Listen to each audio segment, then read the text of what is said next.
પોરબંદર છાયા સ્વામિનારાયણ ગુરુકુળના અને પાયાના સ્થાપક એવા ભક્તિનંદન સ્વામીજી 108 વર્ષની વયે અખાત્રી તીજના દિવસે અક્ષરવાસ થતા તેમની અંતિમ વિધિમાં હજારોની સંખ્યામાં સંતો તથા હરિભક્તો જોડાયા હતા।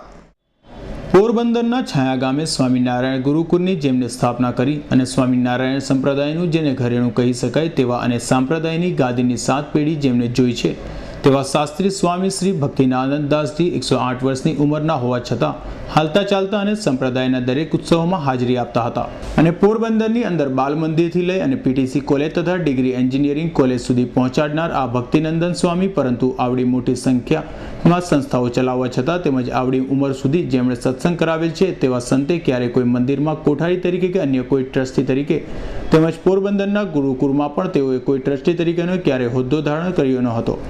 માત્ર ને માત્ર 108 વારાની માળા ફેરવવી અને સત્સંગ કરવો તે તેનો હેતુ હતો અને 108 મણકાના માળા પૂરી કરી અને અખાત્રીજના દિવસે તેઓ 108 વર્ષની ઉંમરે પોતાનો દેહ ભગવાન સ્વામિનારાયણના ચરણોમાં અર્પણ કરી દીધો હતો અને અક્ષરવાસ થયા હતા।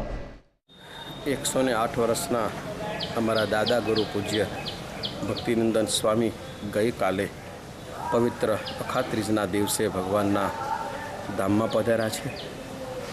મને ખાસ એવો અહેસાસ થાય છે કે આપણા દિવ્ય બદ્રીનારાયણ ગંગોત્રી યમનોત્રીના 4 ધામના દરવાજા ખુલ્યા અને ભગવાને પ્રથમ એમને પોતાની પાસે બોલાવી લીધા એવો અહેસાસ થાય છે।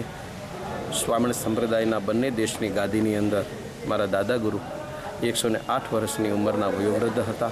સંપ્રદાયની અંદર હવે કોઈ આ ઉંમરના નથી। ખૂબ જ સાત્વિક, નિર્માની, નિખાલસ, નિષ્કપટ, સરળ સંત જીવન હતું।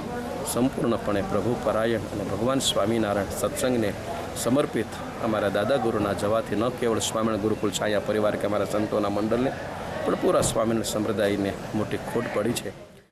આ સંતની અંતિમ યાત્રામાં હજારોની સંખ્યામાં દેશ-દેશથી સંતો તથા હરિભક્તો તેમજ રાજકીય આગેવાનો, વેપારીઓ તેમજ ઉદ્યોગપતિઓ હાજર રહ્યા હતા જેમને પોરબંદરની બજારમાં થઈને શમશાન ઘાટ સુધી લઈ જવાયા હતા અને આ સંપ્રદાયમાં આવા સંત જતા મોટી ખોટ પડી હતી। દીક્ષિત ઠકરારનો રિપોર્ટ S9 ન્યૂઝ પોરબંદર।